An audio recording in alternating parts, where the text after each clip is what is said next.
not sure, we are not physicians or health informatics specialists to tell that, okay, this combination should be approved. So we are unable to add more data, just like data augmentation. And also, no solution unless the weighted loss to be done. So after that, we divided the data that we have into 30% for test set and 70% for training set. So we have the following scenarios that we might perform this to solve this problem. The first one is the random forest tree to return either the claim will be approved or rejected. The problem here, I'm not going to talk, okay, let's see the next scenario. The next scenario is the RNN, use RNN. So the diagnosis and the activity, it will be a sequence of inputs, and each one, it will be affected with the previous one, maybe with some, this was suggested also. And the third one, it's find embedding way to run the input, patient information, diagnosis, and activity to CNN. It's not typical CNN, but some kind of CNN, then get the result. So the first one, from my point of view, it will not work because the combination, it will vary very much. So even if we go for random forest for, let's say, 500,000 claim, at the end, we might face something, and a lot of training examples, it's totally different. The second, the RNN, it can work, but I found no, to have a look to the full picture. And this is what exactly we are doing. We just create something like a picture. So the full picture, it's better than going to the sequence. So the third scenario was the bingo with us, and this is what we are going to do. Also, we have two teams work on that. And this is, I hope they joined already. Grisha Zohrabian from Rebae, Armenia. They was the first team who worked on this. And the second team, it was my team in Goldenberg in Dubai. So we follow two approaches.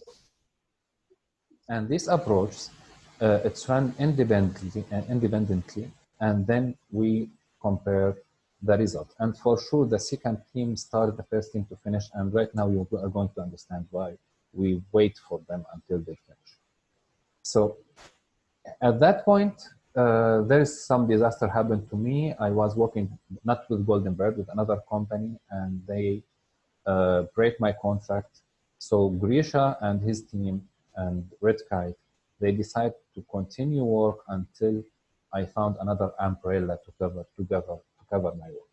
And this was great from them. I really I hope they are here in this webinar to hear me that I'm telling them thank you very much. So also another thank to Goldenberg, because I started this branch in Dubai in Goldenberg and start working again on this product. So Grisha team, he is following the he make the following structure. First, they make activation. Activation, that means the medical procedure embedding, and also quantity embedding. So for this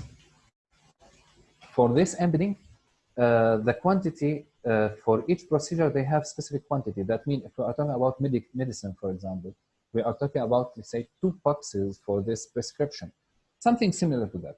So even for medical procedure, there is also some quantity.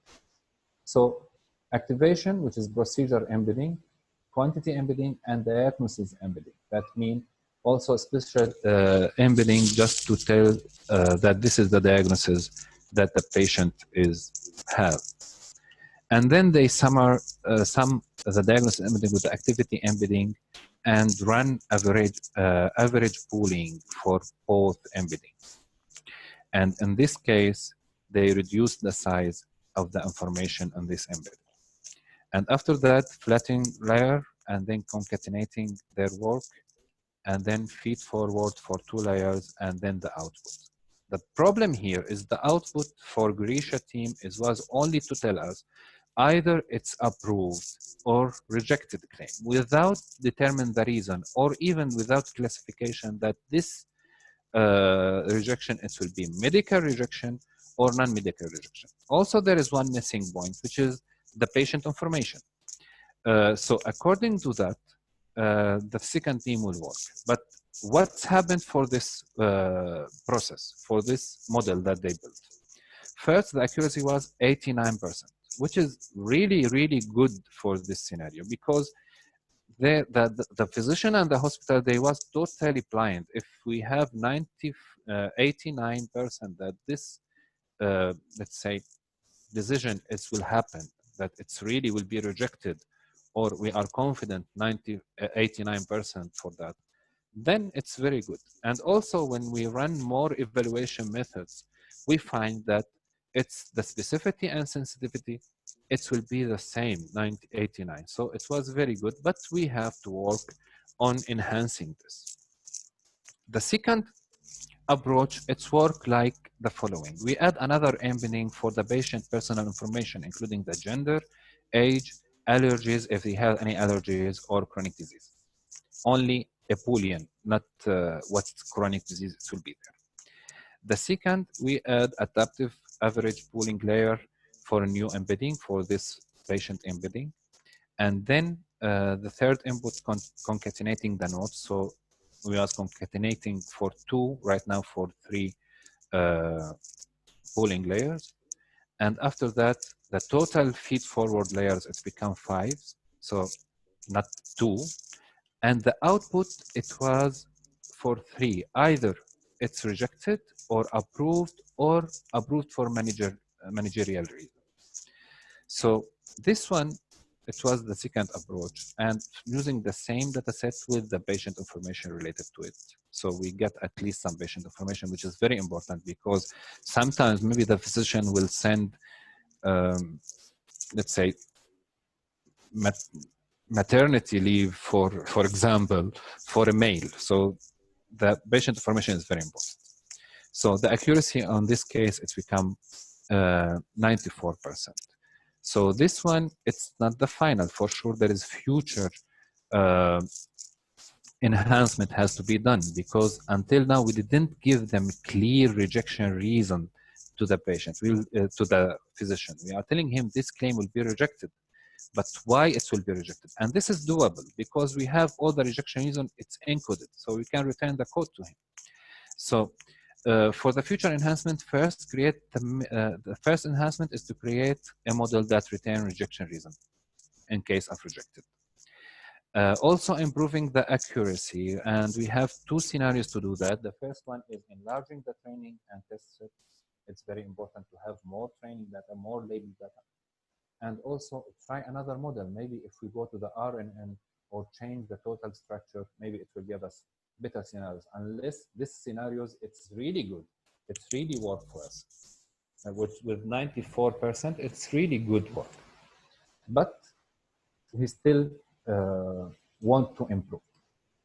And also, if we are able to find a way to extract the ACD and CBD codes, the physician is not health informatics specialist. That means he is unable to make the coding. He is used to write the diagnosis and to write the procedure, write it in hand in using his English or Arabic or any kind of language.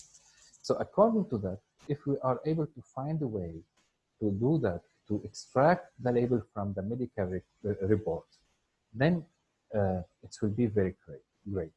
And this is what the NLP, if we can use NLP for that. And the specialization that will start on 15th of April on deeplearning.ai will tell you how to do that. It's really great way to extract. The example there, it was for radiology.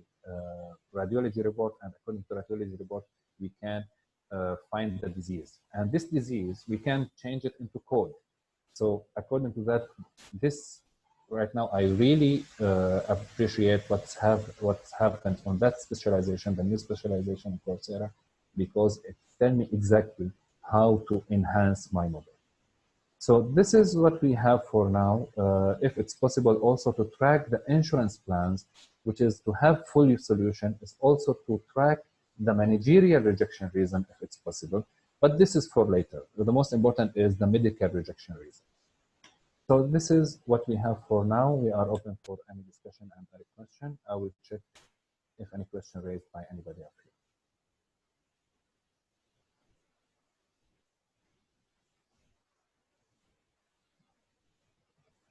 Yes, there is an issue as we are using historical data and there is change from government policy regarding the approval, the approved medicine. then how will you going to update? Okay, this is a nice question. But even if this has happened, at the end, the physician he is unable to uh, prescribe any kind of medicine unless it's approved. So it's approved at that time. Okay. Now this is maybe in the test sets we can change it, but on the training set, no issues about that. So we keep it on the training set, and if any change happens, the test set we will use it from only new information. Now historical data, we use historical data that belong to 3 months back only. And by the way, the MOH codes, the medicine codes, it's updated each 15 days in UAE. But this is also not an issue because most of the time it will be the same. So the effect of this one, it's not more than not 1%. It's 1 per 1,000. So this is why it's not that much important. And the most important is to use the test set that only reflecting the new approved medicine. I hope this has answered your question.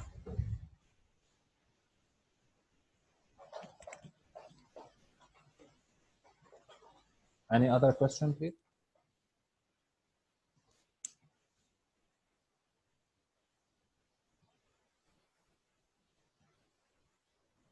Working at a company that implements machine learning in medical fields, do you have to get any kind of medical background or will CS be enough? No, it's not about medical background. There is some specialization, it's even in Coursera. And also, if you work on that, you can find this others. There is one field called health informatics. Health informatics, it's, let's say, the art of encoding the medical procedures and diagnoses, and then how it will reflect to the real scenarios.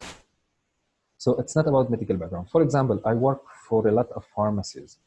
I'm not as an employee, but yes, I solve a lot of problems related to the pharmacies.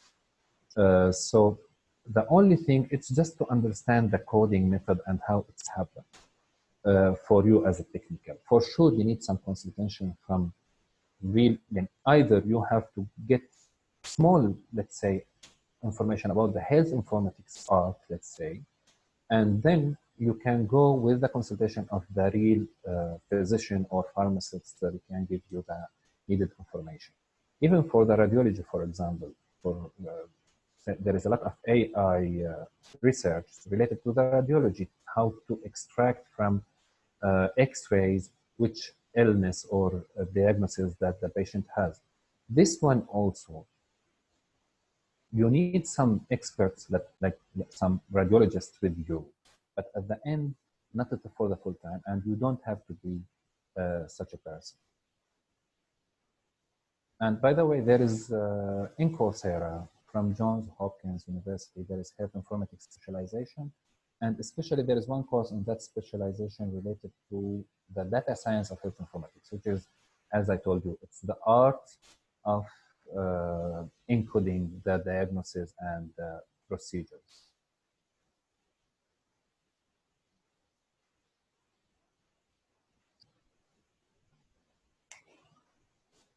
So any other question, please? I hope this also answered you because I'm not a doctor at the end, I'm not a physician. So, but I get this experience because I follow that.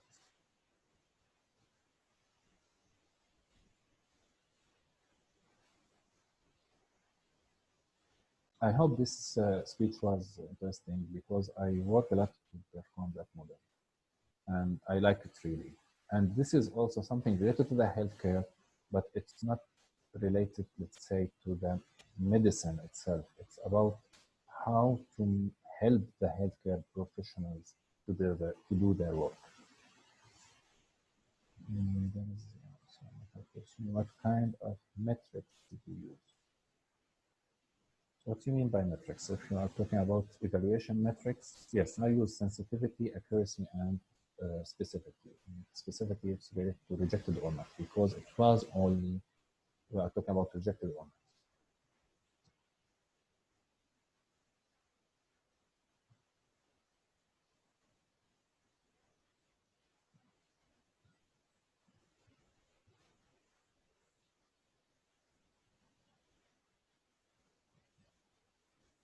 So, Ronak, are you there? Hello? Yeah, I'm there, guys. I hope also you enjoy the speech. Right now, I'm just waiting for Mr. Moo for the third speech. He's supposed to be here soon, and he was already linked. If he is here, I hope he raised his hand because we want to move to his speech, which is also will go in depth for uh, just I will join. He's telling me, okay, I'll join in 15 minutes, Mr. Moo. So. And right now, 10 minutes already passed from that 15 minutes. So 5 minutes he will join us. So any discussion, if we are open for any discussion right now until we reach that. This is a very good solution to the hospital that handling claim. Hello? Yes, Hello? yes, Mr. Ali. Yeah. I want to ask that is that 500 labeled data in that 500 labeled data, how many hospitals are included in Dubai? First, it was in Abu Dhabi, not Dubai, which is the capital of UAE, which is okay. That's the same. But here, because it's federal, you have to differentiate between them. The first one, we are talking about one, let's say one group of hospital, which is, I'll tell you the name, it's Mediclinic. But it's containing more than 5 hospitals, because this group of hospitals, which is the biggest group of hospitals here in UAE, Mediclinic, they have 22 branches. So mainly there is 3 hospitals and 2 polyclinics they was involved in that data, and also 3 pharmacies. So it's different scenarios for the same group of hospital, but also different licenses. That means you consider each hospital as a unit itself. So the decisions that you are made could be applied in several hospitals. Yes, is for it sure. Is it right? Okay, that would be nice. Okay. I just want to verify that thing. Thank you. Thank you. Will these policies vary with Dubai and federal system, like in Abu Dhabi? Sorry? The claim process will change in Dubai and Abu Dhabi, is it? Yes. Yes and no. I will tell you. There is different portals to process the claims. So Dubai, they have their own portals, and Abu Dhabi, they have their own portals.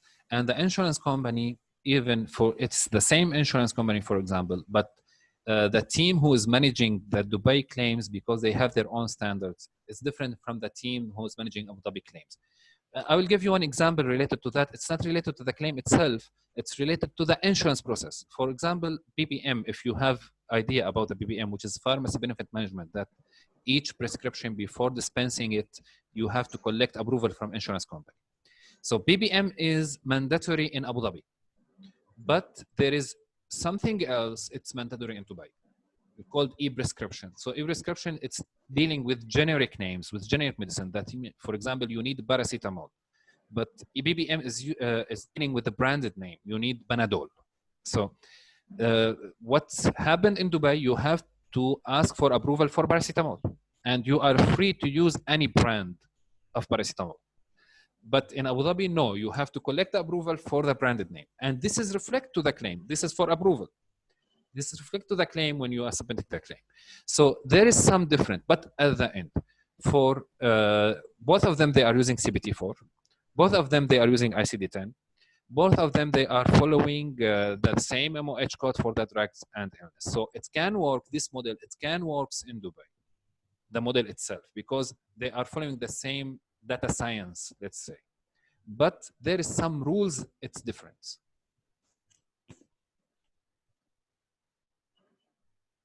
Even the regulatory body is different, I think, so for Abu Dhabi and Dubai. Dubai is DHA. Yes, for sure, the regulator, but also it's approved to DHA, and Abu Dhabi, it's HAD. Right now, HAD, it's Department of Health right now. But, and also the rules is different, but at the end, we are dealing with the hospitals. So for this model, it will help the hospital. So before sending the claim for submission, and also another thing I will tell you, maybe if you know about about healthcare in UAE. Even the company that presenting the healthcare system in Dubai, they also working in Abu Dhabi, which is Dimension Healthcare right now. It's part from bigger group. So at the end, the generic concepts and the scientific concept is the same, but there is some rules, it has some differences. And this is can be considered in the model because at the end we are talking about medical rejections. Non-medical rejection is not included in that model until now. When we are talking about non-medical rejections, for sure we have to differentiate between Dubai and Abu Dhabi.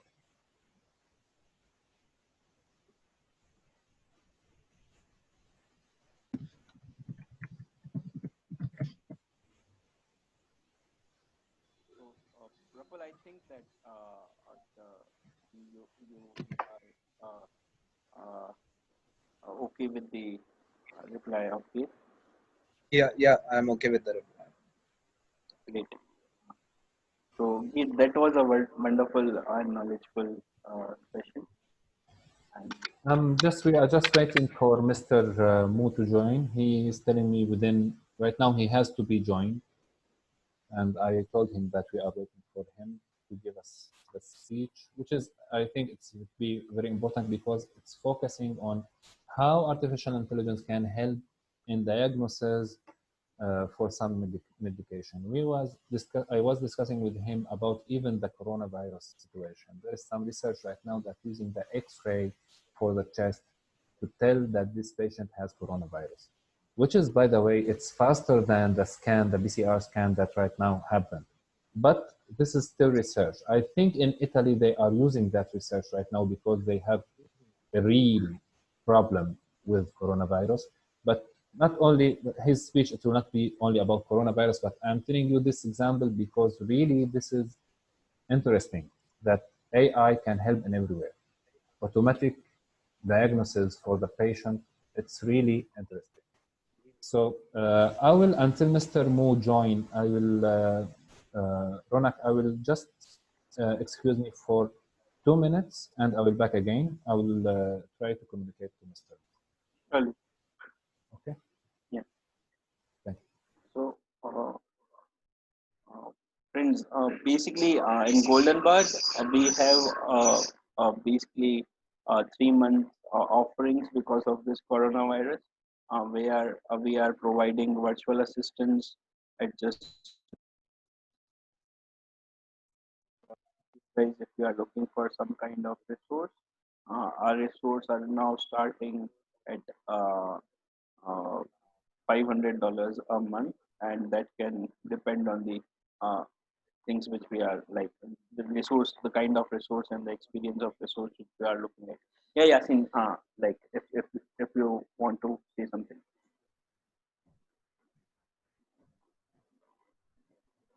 Yasin, you there?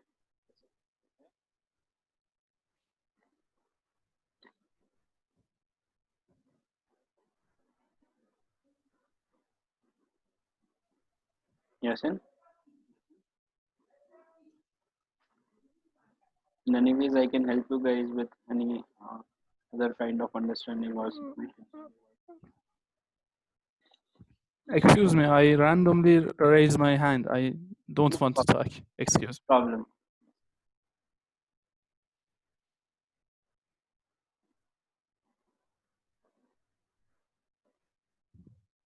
Go on, please. Yeah. So we are just waiting for Mr. Mo. He will be here anytime.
Hello. Your approach and the other team approach. There is a Zohrabian. Is it right?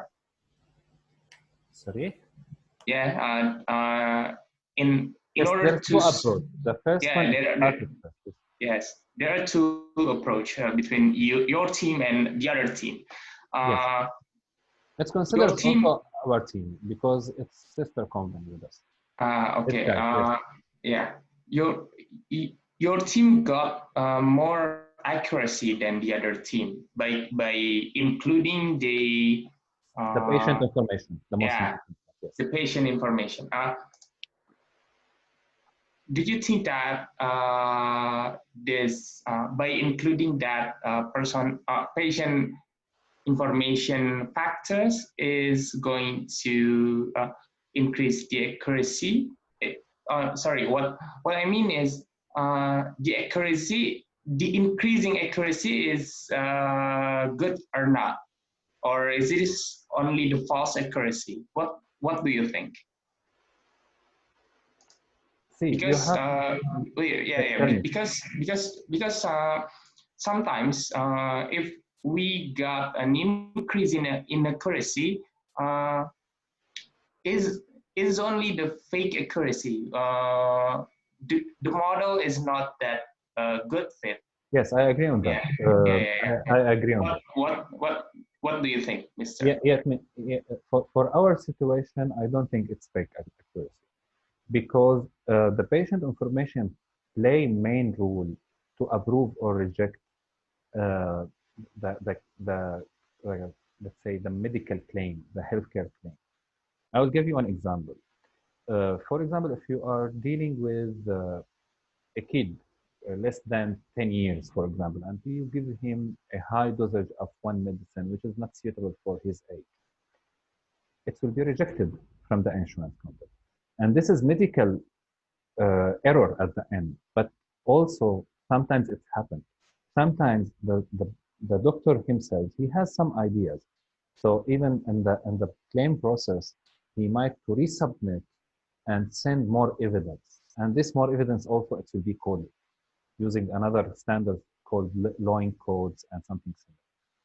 So if you include the patient information, the accuracy here is not fake because it's real scenario. But I will tell you, yes, there is some matrices we have to follow. Until now, we didn't perform it for the second approach. The first approach, it was fully implemented because in the second approach, we delayed because I changed the company, I joined another company, and my team also to work with me.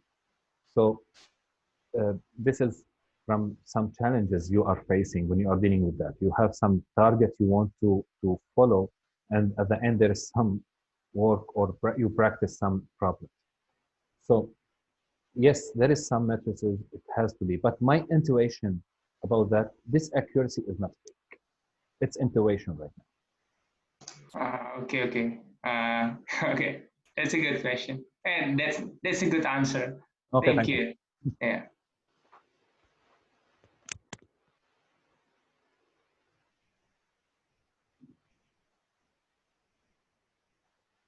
Hopefully 5 minutes. If after 5 minutes, Mr. Mr. Mood didn't join, I will not bother you more. Within 5 minutes, we will wait for him if it's possible.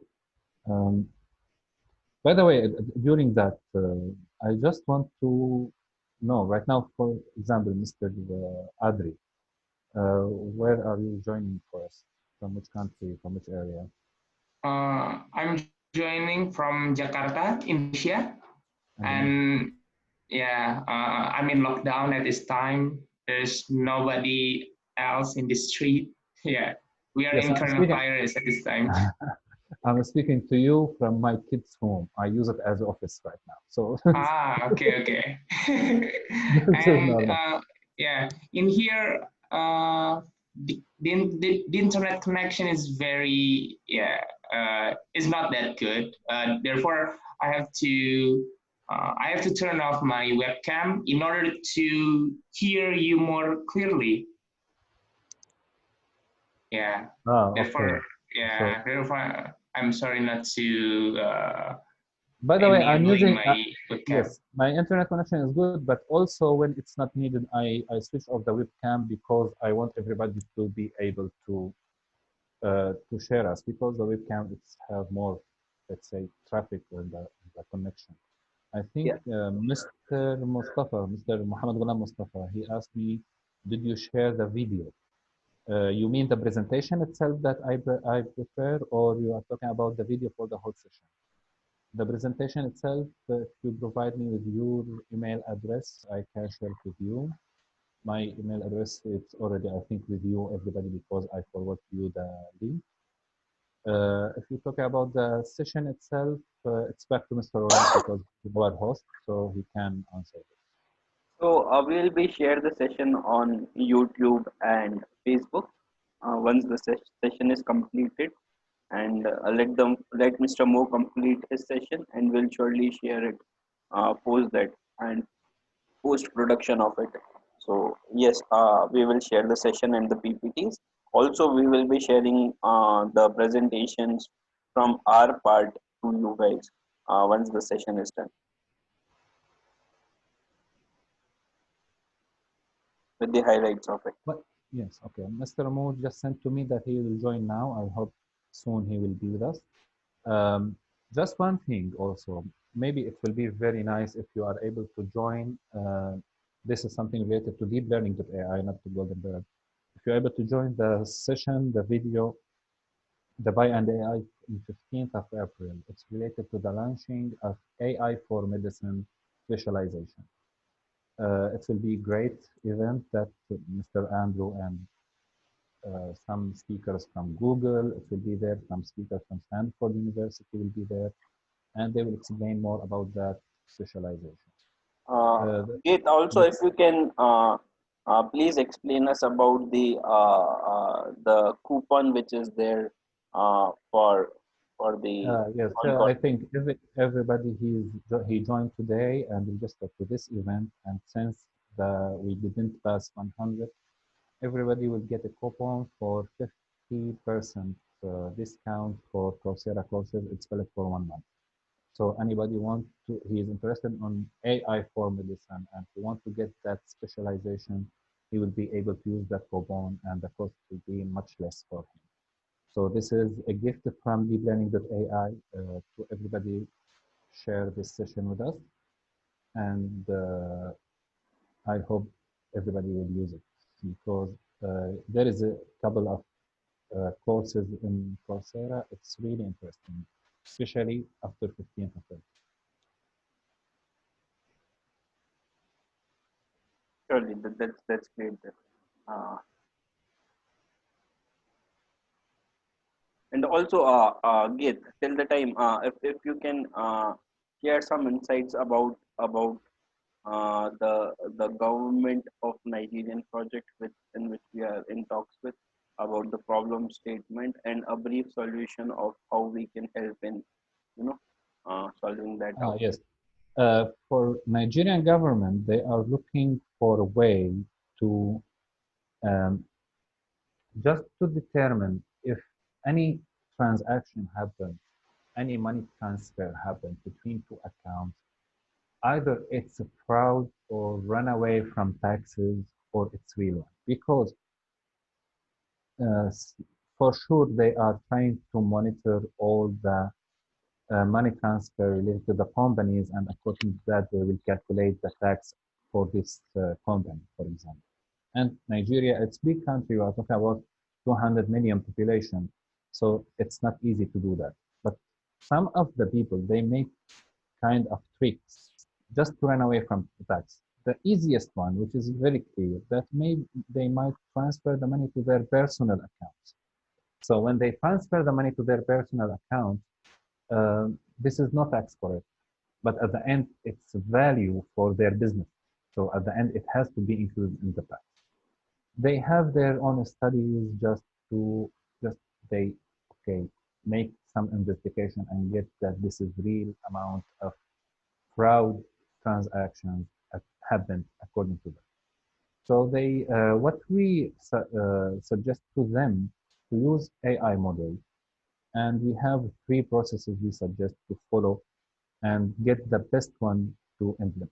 The first one is again using the random forest tree to just tell the investigator or any transaction happen if this might be fraud or not. The second one is using RNN. Why I suggest use RNN? Because maybe the same person or the same company use multiple ways to run away from the taxes. So maybe the previous situation, it will affect the coming situation. So all of this together, it will be as one sample.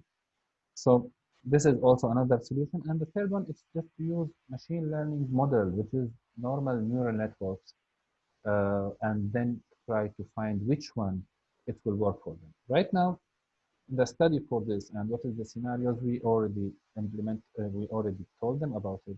We have a good feedback from their side, and we will start soon for that project. It's United Medicine, but again, it's AI project, and we hope also we will make a good effort for that, and it will be a good solution for everybody in Nigeria, and maybe it can be used later for another companies or another countries. That's great. I think that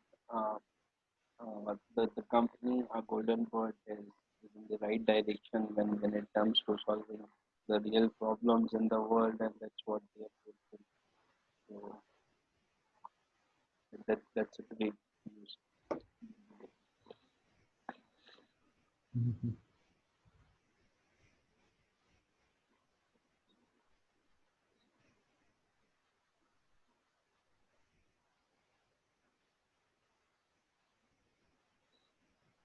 According to Mr. Mo, he just chatting with me on LinkedIn messaging. He told me I will join now. I'm unable to see his name. I hope we will see him soon, and he will start his speech. Yeah, it's very interesting speech. I hope uh, we will get it before we move.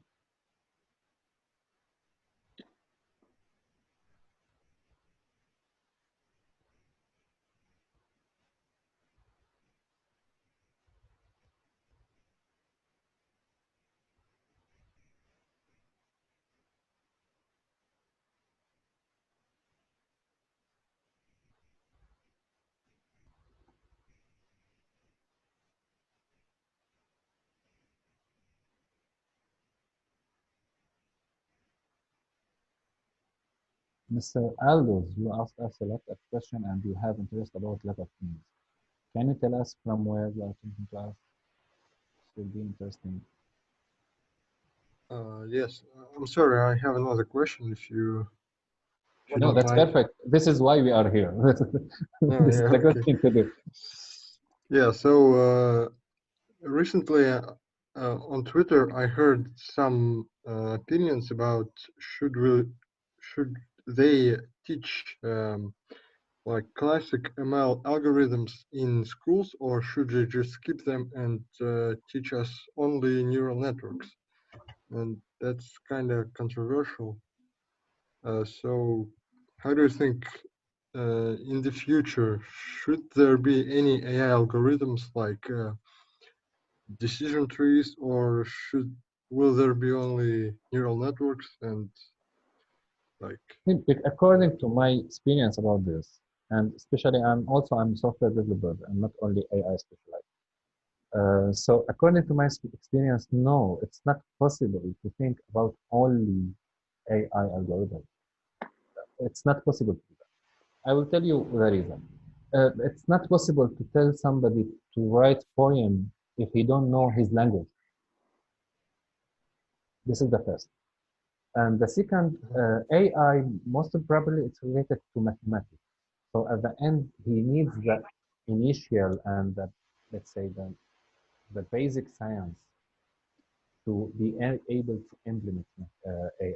So I think no, just to go, yes, maybe we can get some, let's say, we name it, who is practicing AI engineers, but they are not researchers. They are not unable to suggest solutions. You will tell them that this is the solution that I want. Use your tools just to perform it. Okay, but at the end, they are not real AI specialized. This is my opinion about it. No, we need the basic algorithms that we have, algorithmic code, it has to be there. And then we can choose, that student, he can choose his way to go into AI. This is what I think. I hope we are on the same page. Yeah, of course. I thought it was really like controversial because in a lot of books on like classical ML algorithms, there are a lot of coding, not like coding, a lot of statistics and probabilities that they say that you should like learn first before going to ML, because in order to know how it actually works inside of the box, you should like um, know the basics of some Yes, knowledge. I'll tell you for one example, what we discussed previously. Right now, if we check the neural networks architect that we use it for the diviner, for the health insurance part, it's at the end, you cannot see it on any tool. That means the CNN or the common CNN models, it's not like this. So this one, because who tried to build this one, he was Grisha. I'm talking about Grisha because I follow Grisha. I'm not talking about myself right now. Because Grisha, he is really understand the, let's say, the science behind the model. He was able to merge some concepts.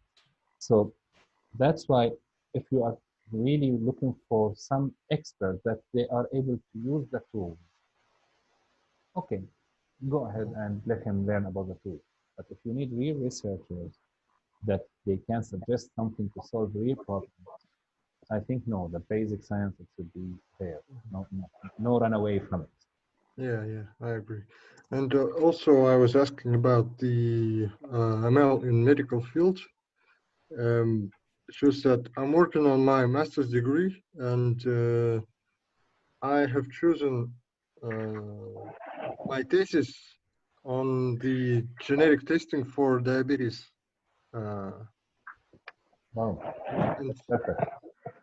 yeah, so I was asking that because I feel like I don't have. If I know that, I will ask you for a speech about that, by the way. Yeah, that's why I asked, because I feel like I don't have enough medical background uh, to start the like real work on this thesis, because right now I'm just trying some like algorithms and stuff, but Mr. not Aldous, really. any help or anything we can participate with you, just Uh-huh. email us and we will do our best.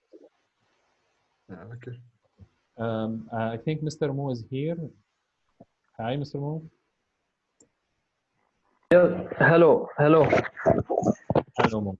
We are waiting for you, and I'm just to introduce you to everybody. Mr. Mo, he is data scientist.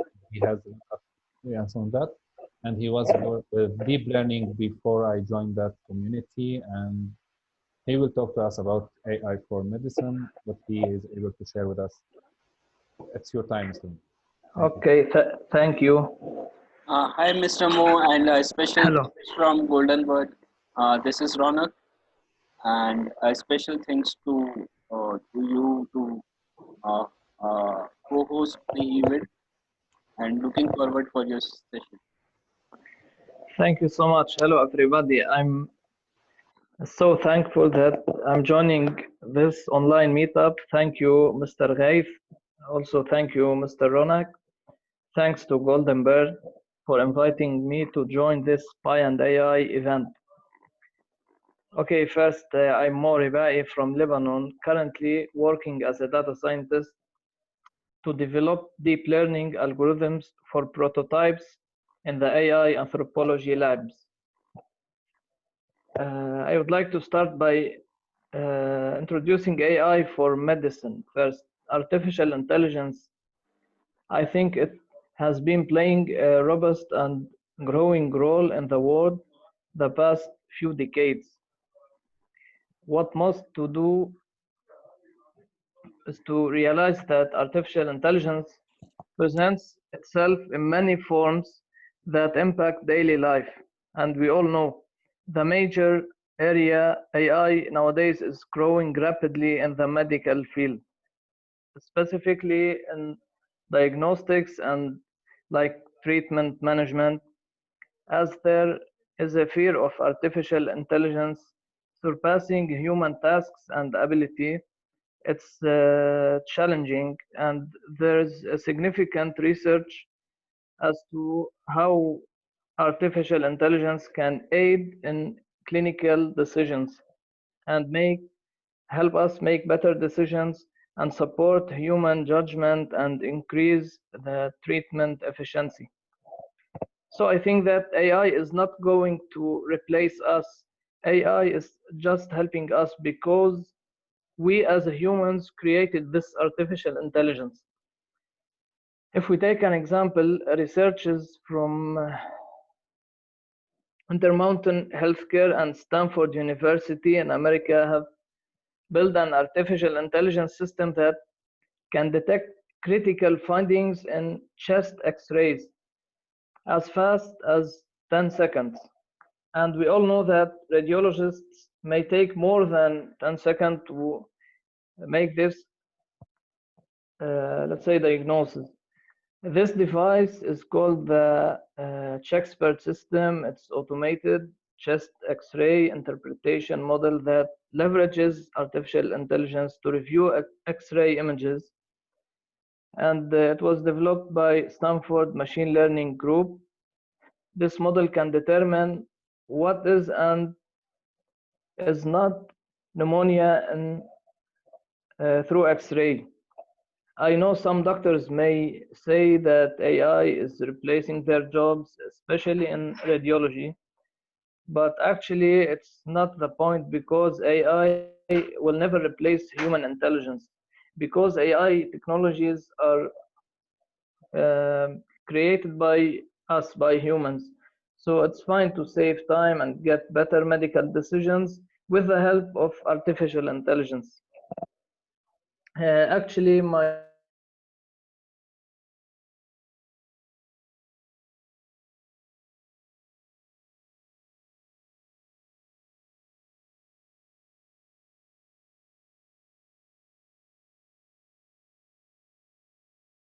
our humanity.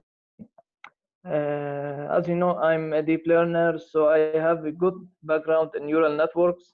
And one of the most challenging projects I already accomplished last year was joining the competition launched by Stanford University to develop and test my knee MRI interpreting deep learning model. We used the MRNet dataset contains data from, I remember, 1,000 to 1,500 knee MRI images performed at Stanford University.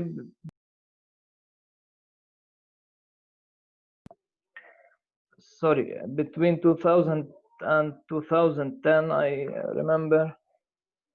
And out of those cases, there were 80% abnormal cases, with 23 diagnosed as anterior cruciate ligament tears and 37 as meniscal tears. So we have most of this data set was abnormal cases. For model training, the data set is further divided into training set with about 1,000 exams, validation set with about 100 exams, and a hidden test set with about 100 exams. And we used validation set to validate the same training data we are using, and the test set to test on an unseen data. This MRNet dataset was originally used to develop MRNet, a deep learning model that can rapidly generate accurate clinical pathology classifications of MRI knee exams. So concurrent with open sourcing the dataset, Stanford Group announced an open competition, and I joined this competition. First, as I told you, I'm not in healthcare, but I like to contribute to this AI healthcare community. So first, I felt that it was a hard project because it was my first practical challenge in the healthcare sector. But I was happy to perform training, and I remember I got more than 96% accuracy on the test set, and I sent it to the deep learning AI team, and Dr. Kian Katamfurish viewed my model, and he told me that I performed well. So it was really challenging. And as you know, we can now, this is just an example, we can find a lot of open data sets used in healthcare industry found at, let's say, GitHub or Kaggle or Google datasets, for example. So it's now easier to learn how to leverage artificial intelligence in the healthcare industry. So there are many open data sets available on the internet, which we could use deep learning to create powerful medical diagnosis and medical prognosis models and apply them to solve severe problems like, let's say, detecting breast cancer. Do you know that this open pre-trained deep learning algorithm beats doctors in detecting the disease? This will definitely improve the decision making of doctors. And there are many other examples in using AI in healthcare, like the AI assisted robotic surgery with an estimated value of about $40 billion. Healthcare robots can analyze data from pre-medical records to guide the surgeon's instrument during surgery, which can lead to a great reduction in a patient's hospital stay. So robot-assisted surgery is considered minimally invasive, so patients won't need to heal from large incisions. With artificial intelligence, I think robots can use data from past operations and get patterns to inform new surgical techniques. The positive results, if you search on the internet, you will see positive results from the AI-assisted robotic surgery. They are very promising. And I remember one study that involved about 400 patients found that this AI-assisted robotic procedure resulted in 5 or 6 times fewer complications compared to surgeons operating alone. So also robot was used on an eye surgery for the first time, I think, and the most advanced surgical robot allows doctor to perform complex procedures with greater control than conventional approaches. Also, heart surgeons are assisted. Heartlander, it's a robot that enters a small incision on the chest to perform mapping and like therapy over surface of the heart. So AI assisted robotic surgery is being in a rise nowadays. If we take also another example, the virtual nursing assistants, as we know, from interacting with patients to directing patients to most effective care setting, virtual nursing assistants may save the healthcare industry billions of dollars annually, since they are available 24/7 all the times. They can answer questions. Maybe they can monitor patients, provide the quick answers. Most applications of virtual nursing assistants today allow for more regular communication between patients and care providers between office visits to prevent hospital readmission or unnecessary hospital visits for patients, because let's say if a patient is sitting at home, it's more like comfortable to get assistance from home than going directly to a hospital. Also, we can talk about image analysis, for example. It's very time consuming for human providers. If we want to analyze images, it will take us a lot of time. But I remember MIT led research team developed a machine learning algorithm that can analyze 3D scans up to about 2000 times faster than what is possible today. So this near real-time assessment can provide critical input for surgeons who are operating. Also, image analysis hope that AI can help to improve the next generation of radiology tools that don't rely on tissue samples. Also, image analysis could, let's say, support remote areas that don't have easy access to healthcare providers, and even make telemedicine before effective, more effective assistant, as patients can use their smartphones to send pictures of rashes, cuts, to determine what is necessary, and sometimes what is the accurate medicine, let's say, to take. So this, in this complex world of healthcare, AI tools can support human providers. AI will not replace us, but AI will help us to provide faster service, solving diagnose issues and analyze data, get patterns from data to identify the trends or the genetic information that would predispose someone to a particular disease of symptom or symptoms of any disease.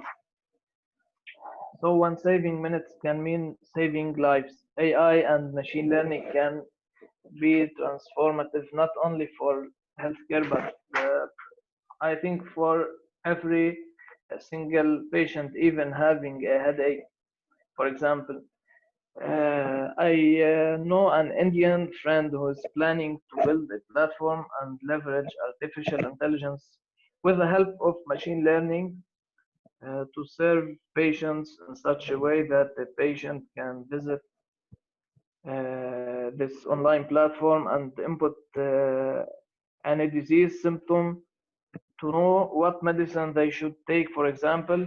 Also, this platform helps them, patients, to link with available doctors who could serve patients without going to, let's say, without going to hospital. I would like also to talk about an important technology that could be used in healthcare, which is the digital twins technology.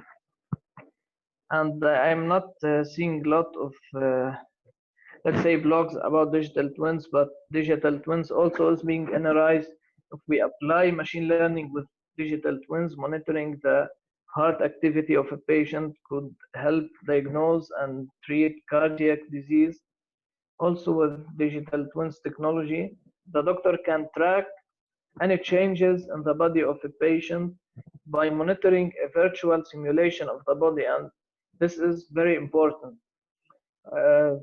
All of us know that we are facing today, if we want to take a real world example we are currently facing, it's a big problem, which is the spread of COVID-19 being a global pandemic.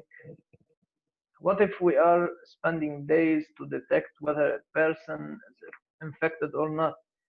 What if we are not using artificial intelligence? We will keep counting deaths and not being able to save lives of patients because the late detection of the virus may cause death of a lot of patients. Thanks to AI, we can now easily detect if a person is infected. I read a blog yesterday in China. I think last month they created a new system that can detect coronavirus in CT scans for patients' chests with, I think, more than 97 accuracy against viral pneumonia cases. And it only takes 10 to 20 seconds for this AI system to make determination according to a report. Humans generally take about, I don't know exactly, but it seems like half an hour or an hour to diagnose the illness, as there can be upwards of 300 images to evaluate, or even more than that.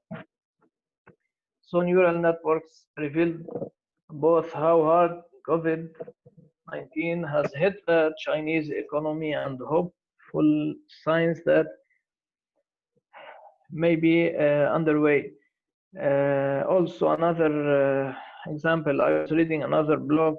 Researchers at a Chinese financial institution, I forgot the name of the institution, analyzed that the satellite imagery, GPS signals, and social media.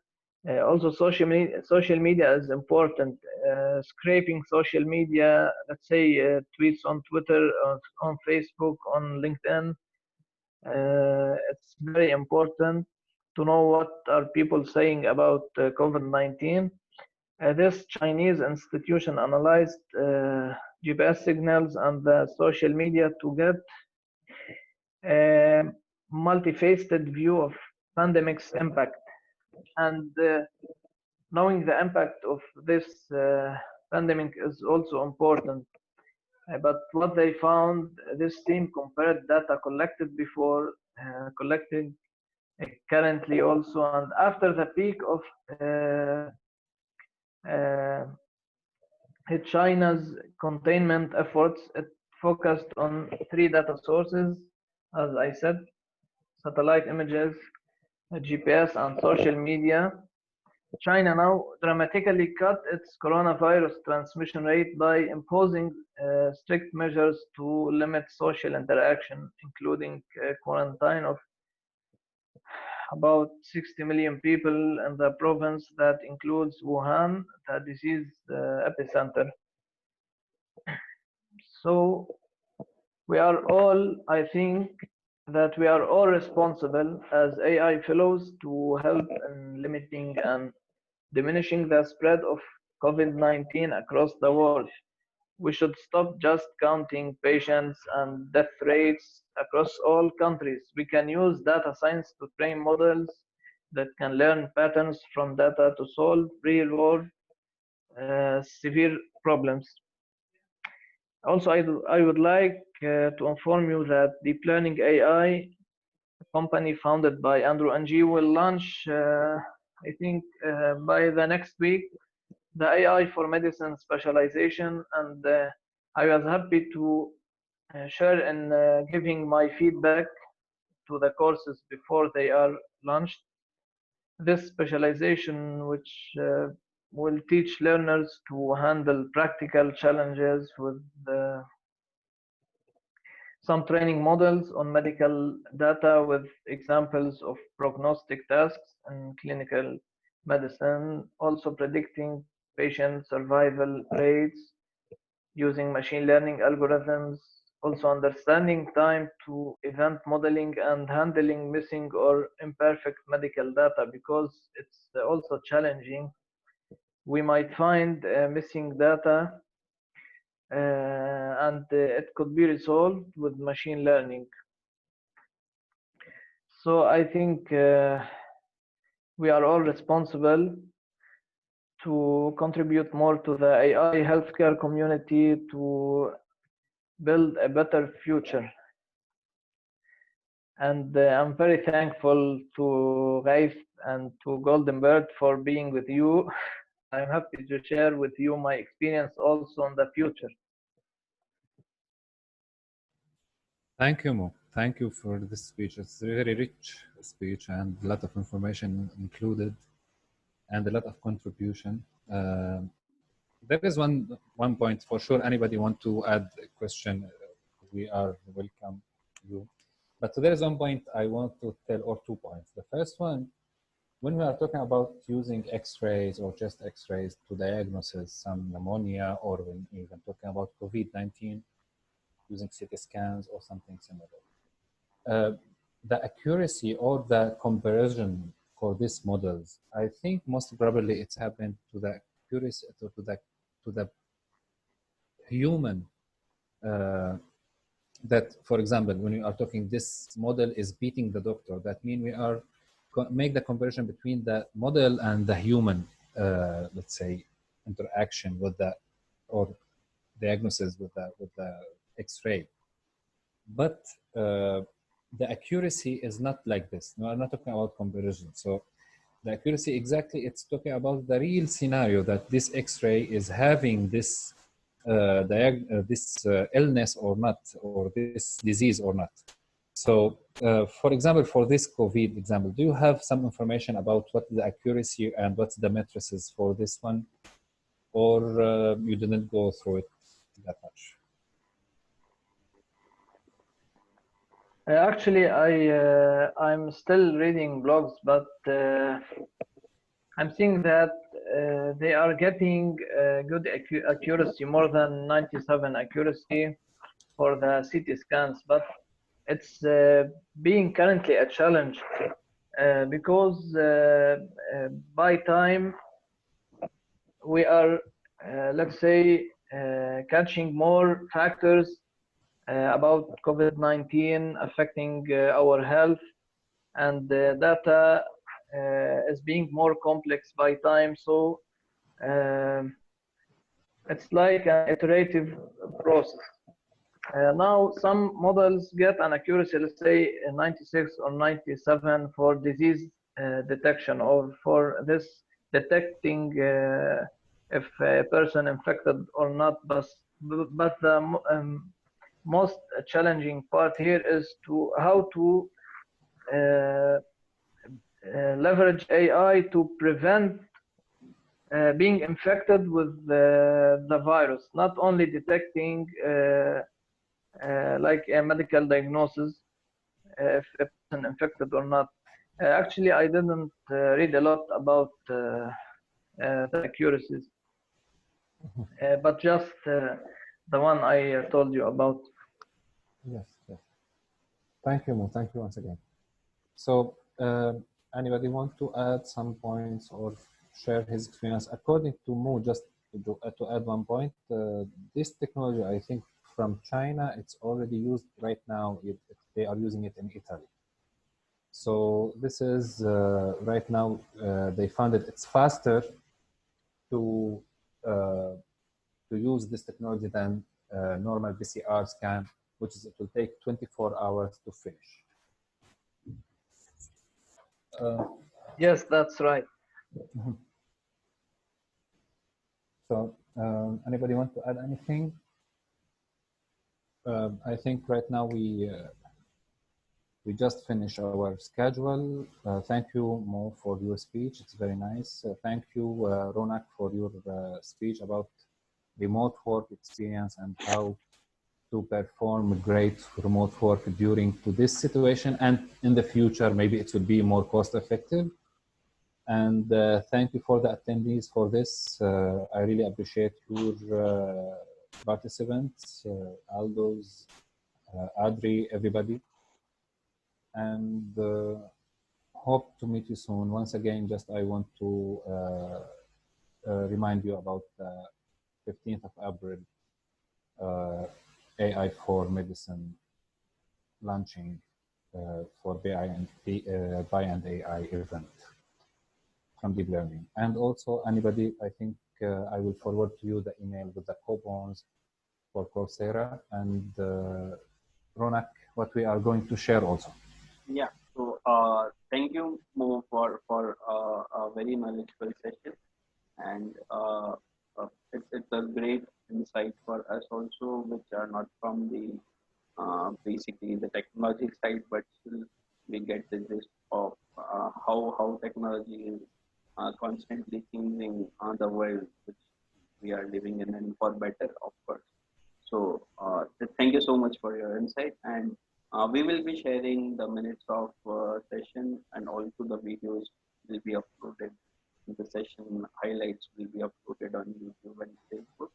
So also we'll be sharing the links with the email uh, on which you can easily access it anytime you wish to.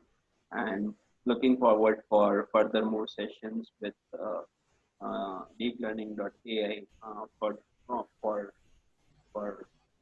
the betterment of AI community and Gutenberg.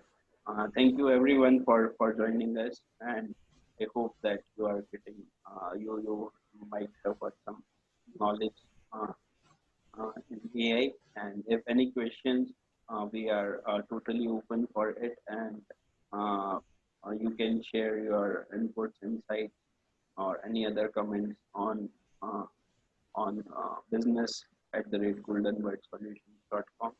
And looking forward to speak to you all again. Thanks for your time, guys. Thank you so much. I'm happy to join you, and I recommend if you could create a group on LinkedIn. I'm happy also to meet you at LinkedIn and share our experience and learning. And I'm happy also to join the upcoming future online meetups. Thank you so much. Thank you, Mo. And I wish it will be also in present, not only online, on-site meetups, because online meetups right now, it's like part of our life. But at the end, we hope this will finish soon. Okay. Yes. Thank you. Thank you. Thank you. Stay safe, guys, and stay in home. Hopefully things will get better soon. Okay. Thank you, Nanak. Thank you, everybody. Bye-bye. Thank you so much. Goodbye. Goodbye. Bye bye. Bye. Thank you.